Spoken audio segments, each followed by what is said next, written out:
next up is what I call the chaotic stressor. And I am guilty, I think, of this as well as other things. The chaotic stressor can be very difficult to work with. They're disorganized in how they work, they often lack attention to detail and neglect doing the things they don't like or feel that are of low priority, not important. This, of course, has a domino effect on the people they manage and the people who need things, deliverables, validation, whatever, and time from them. Sometimes people are very competent in key areas of their role, but then kind of a disaster in others. Again, we come back to competence. Nobody is super competent in every single thing. This again comes to be able to manage lack of competency in others in the departments of organizational attention to detail, stuff like that. Yeah, and you will find this a lot with senior managers. You know, they're very good at vision, strategy, for example, but then a disaster when it comes to getting reports done on time or whatever. I have a lot of problems in different areas, no, but one of my particular flaws that I never fixed and that caused a lot of frustration for other people was email management or lack thereof. I would start off, with good intentions every time I would start a new job or a new post in the field and go, this time I'm going to manage my email. And then, boom, after a very little time, my inbox would be out of control again. And, despite my good intentions, it would get so out of control that I would become so stressed by it, and then I would just kind of ignore it. No, and out of the maybe 150 emails I would get a day, just make sure that I answered the ones from my boss.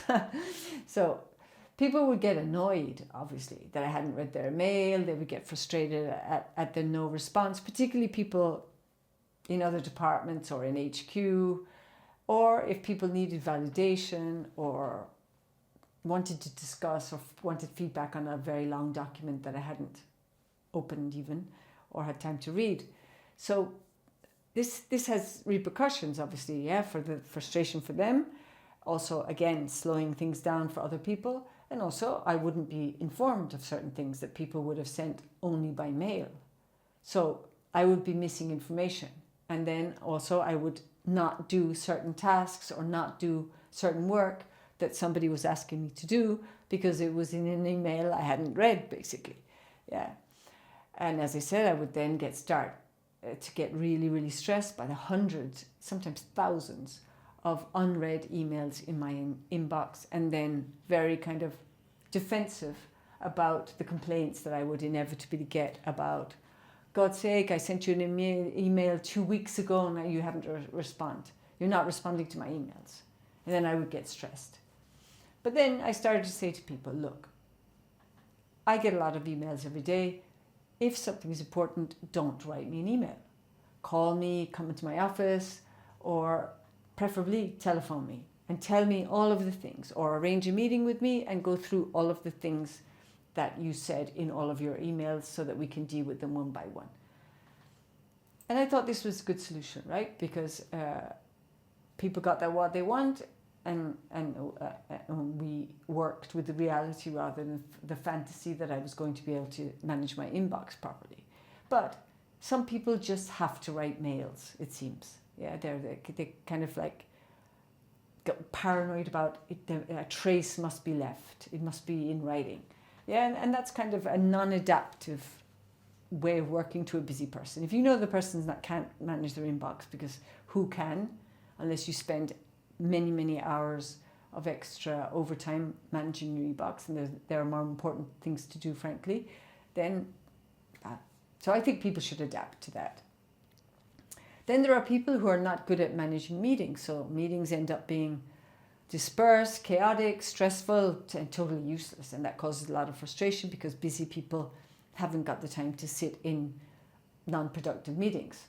So when meetings are chaotic or stressful, everybody leaves feeling that things are chaotic and stressful.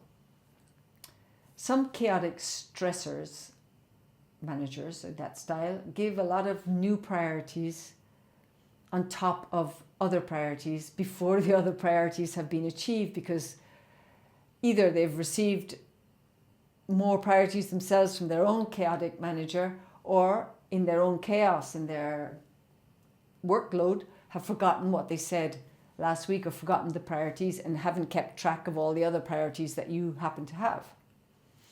So this again is a little bit people can be chaotic because that's their personality, or people can be chaotic because their bosses are chaotic or their environments are chaotic. They have too much work. The best solution for people like this is similar to the last, when people are in high demand posts or people who are managing large teams. The best thing for them is to have a personal assistant. The problem is a personal assistant or a secretary. The problem is that this is rare. It's strange, no? Because in private sector companies, senior people get a personal assistant to do all the administrative things.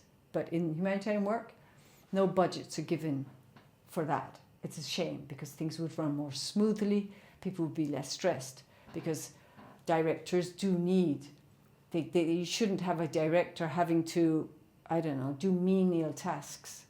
So if only directors and people in senior management in humanitarian work with a lot of pressure, a lot of responsibility could get this secretarial support, it would make a lot of difference. But in the meantime, with a chaotic manager who stresses you or your team, you need to identify their weakest areas and then compensate them. That is the best strategy. Yes, that's you having to do it, but it will make your life easier in the long run. So if we go back to my example, if I'm managing you and you know that I'm in meetings all day, every day, and that hundreds of people send me emails and I have no help, no personal assistant, why would you send me an email? So if my weakest area is email, you compensating is by looking for other ways to communicate with me that are not by email. Sending me an email would be a denial of reality. Expecting a chaotic manager who doesn't manage meetings well to manage a meeting well is a denial of reality. So compensate. If your manager doesn't prepare meetings well, offer to prepare the meetings and just show them the agenda. Yeah. So you have to be very proactive. Upward management, upward management is you managing your boss, compensating for your boss's weaker areas, is all about adapting. Yeah, there are some things that you can try to change in the other person, but first you have to understand by observing and talking about what it is that is causing the chaos and the stress, and see how you can work with that, how you can help support the person to work around it and not add on to the problem. Yes, it's easier said than done, and it requires thought, and it requires removing yourself emotionally from the situation so that you can contribute solutions to it. I've known a lot of people, and not me, but I have had the experience, people who I know workload is like crazy, and they already work crazy hours. And then you have somebody like low down, complaining all the time that they don't make time to see them.